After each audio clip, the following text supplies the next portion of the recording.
Hi everyone, welcome back to my lab. If you're new, I'm Yori, welcome. Today and fairly recently I've been experimenting with the new Sephora Pro Pigment palette.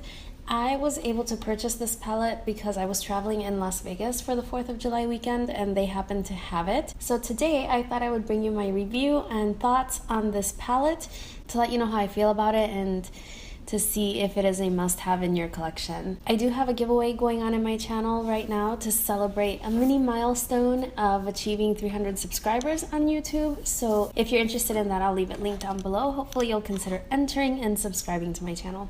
Alright, so the first thing I wanted to mention about the palette, this is the box that it comes in. I purchased the Editorial palette, but there is a warm palette and a cool tones palette. This is a 28 pan eyeshadow palette, and each pan is 1.2 grams of product, which is really generous.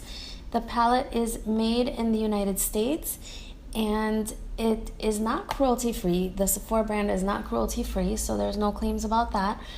It's not vegan either. It does contain carmine. One other thing regarding the ingredients is that some of them do have ultramarines, and so those would not be considered to be lip safe. When you open up the box, you get the eyeshadow palette, which looks like this. It has a very heavy plastic packaging. It's actually quite heavy. On the back side, it says that it is made in the United States, and it has a 12-month shelf life. When you open up the package, you have a very nice size mirror, right? It does prop itself up, which I think is really helpful if you're using the palette for travel. And you do get, flip it upside down here, a plastic sheet that has the shadow names. But once you remove that plastic sheet, the names are no longer visible and it's nowhere on the palette. So if you wanted to retain the shade names, then you're gonna have to hold on to that piece of plastic. Inside the box, you also get a pamphlet. It's fairly large size. And here it gives you descriptions for creating 4 different looks: a high contrast look, a grunge look, a monochromatic look, and a kaleidoscope look. Now, they do give very detailed instructions along with what type of brushes you should be using. However, there's no pictures of what the look should look like, so that's something that could have been improved upon. When you look at the eyeshadow palette, there's 4 different finishes in the palette. The different finishes in the palette are actually chrome, matte, shimmer, and satin finishes, so you have a variety of textures here. I did find that they perform very differently depending on the texture. I did do full finger and brush swatches, which I will insert at the end of my review. But just a few general notes. The shadows that I found the most challenging were this one right here, which is called Ice, and also this shade right here, which is called Pink Quartz. And those do happen to be those metallic finishes. They have a very sort of rough texture. They feel like pressed glitters, and they sort of behave that way as well. You'll see in the swatches that the payoff off of those shadows is not that good. But other than that, all of the other shadows actually swatch really, really well. And the brush swatches are almost as good as the finger swatches, which I think is rare for eyeshadow palettes. In general, I would say that the matte shadows, so these here, swatch the best, but they are really, really powdery. So if that's something that bothers you, you're not gonna like this at all. They are really super powdery. Now, this palette kind of reminds me a little bit of the Kat Von D Metal Matte palette. So if you missed out on that one, this might be an option for you. Now, the only thing that that palette had as an advantage is that it also had neutral tones, so it was more of a complete palette. This one is designed to be editorial, so I understand why they don't have any of those neutral finishing shades, if you will. I did notice, especially in the swatches, that these 4 shadows right here, they are White Gold, Rose Quartz, Julie Tea, and Moonstone. They kind of remind me of the Kat Von D Alchemist palette. I do have reviews on both the Alchemist palette and the Metal Matte palette on my channel, which I will link in case you are interested in seeing those. But these four remind me a lot of the Alchemist highlighter palette from Kat Von D. The matte ones remind me of the colorful ones from the Metal Matte palette, and the satin ones remind me of the metallic finishes from the Kat Von D one, although I have to say that the Kat Von D ones were a lot more pigmented. There is a black shadow here, which I think is good. However, you won't be able to use that to deepen any color. I tried in one of the looks that I created, and I had a really hard time blending it out. And in addition to that, the black has micro glitter in it, and it does show up on the eye as well as in the swatches, so you'll be able to see that. Overall, I'm sort of highlighting the negative points for the palette, but the positives are that it is super, super pigmented, really creamy, and they blend really, really easily. I actually will have a demo of how I created this eye look. For my finger swatches, I didn't use any sort of eyeshadow primer or anything else on my arm, and my hands were dry. And then for the brush swatches, I did use a MAC 239 and a MAC 242 brush. I just wanted you to see the brushes. I did swatch the shadows dry. I used my color switch in between swatches to make sure that I wasn't intensifying the color using Fix Plus or anything else. Also, when I completed the eye look, I did not use Fix Plus, again, because I wanted to have an idea of how the shadows performed on their own.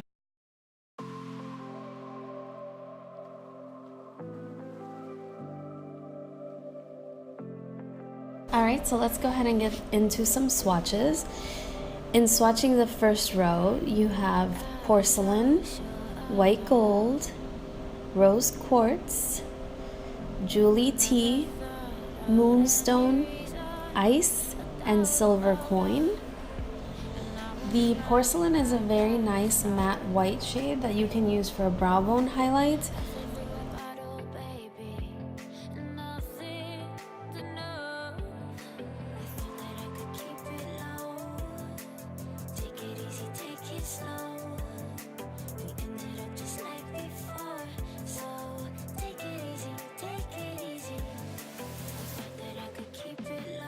The Ice shade is like a pressed glitter. It's kind of difficult to see, as you can see in the swatch.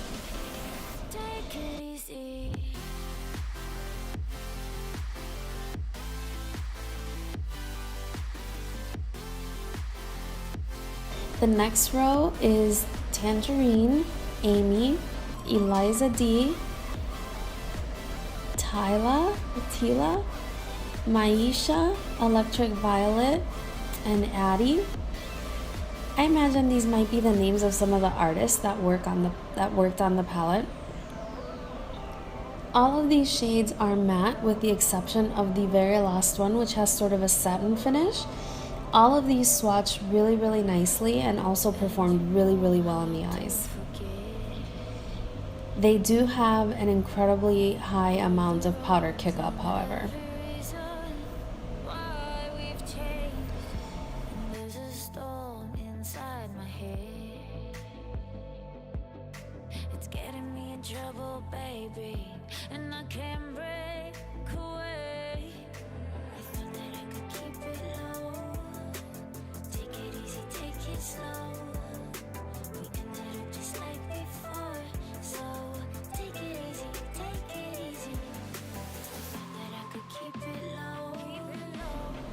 The next row is Champagne, Jeffree, Helen P, Grass,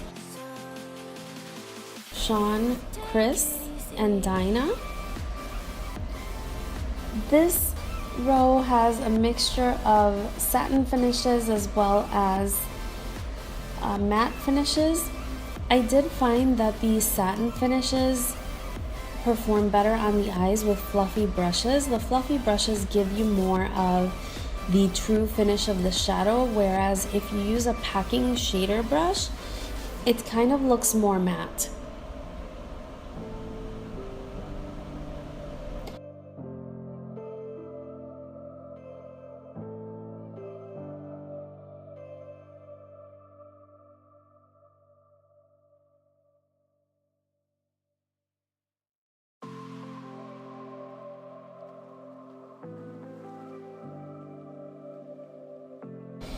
The last row, you have Pink Quartz, Wendy G, Lou, Caroline, Hector E, David, and Ilde, or Ild. Not sure how to pronounce that one. From this row, you have all of your more satin finishes. Lou is sort of that MAC blue brown pigment shade. And the first one, Pink Quartz, is kind of like ice in that it is sort of that pressed glitter format, and it's very hard to get it to show up in a swatch or on my lids. The last one is the black shade, and it does have micro glitters which do show up on the eyes, and even though it's very, very pigmented, it's probably one of the harder shades to blend out when using it on the eyes.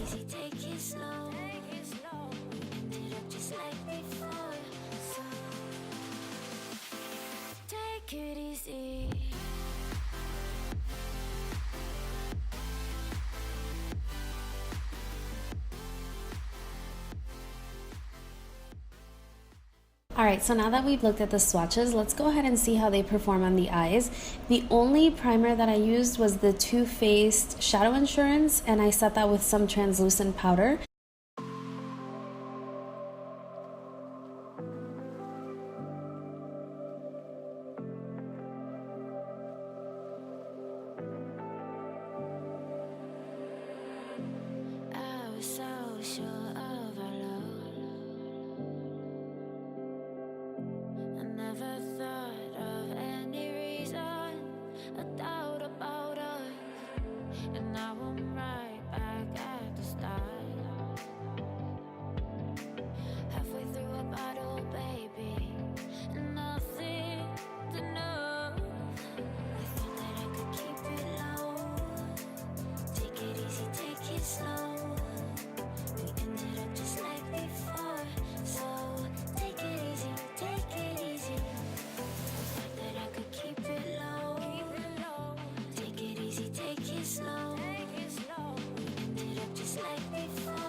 And you know how to forget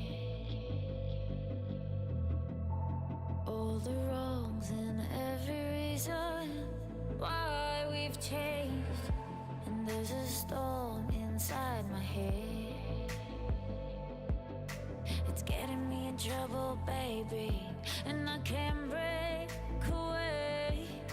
I thought that I could keep it low, take it easy, take it slow. We ended up just like before, so take it easy, take it easy. I thought that I could keep it low, take it easy, take it slow. We ended up just like before, so take it easy.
Alright, so my final thoughts on the palette. I do like it. I think it's definitely worth the money. It performs very, very well. For this palette, if you like colorful, bright looks, then this palette is going to be for you. If you prefer more neutrals, they do have the warm neutrals or the cool tone palette as well. The reason why I did not purchase those is because the warm palette looks a lot like the Natasha Denona Sunset palette, and I do own that. I also recently purchased the Naked Heat palette, and so I have a lot of warm palettes, and I decided to pass on that one. For the cool tone palette, it reminds me of the Natasha Denona Star palette, and I do own that one as well, so I didn't feel the need to purchase that one, as well as I don't really tend to gravitate towards cool tones. I think warmer tones look a lot more flattering on me. So I decided to take the Editorial palette, and I'm really happy with it. I do like it. There are some shadows that are tougher than others, but I do think that overall it is worth the money. I may eventually pick up the other ones just because I'm a collector and I like to have everything, but I think this one was a really good start. Hopefully this video was helpful to you if you make your decision on whether or not to spend the money on the palette, especially if they don't have them at your local Sephora for you to swatch. So that's it for this review. Hopefully you found it helpful. If you did, please don't forget to give it a thumbs up and subscribe to my channel if you haven't already. Also, don't forget to enter my giveaway. I'm really enjoying my time on YouTube, and the giveaway is just a small thank you for those of you that have been sharing with me on this journey. Thank you so much for spending a little bit of your day with me. I hope you're having a wonderful day and that your month of July is off to a really good start. I will see you very soon on my next video. Bye.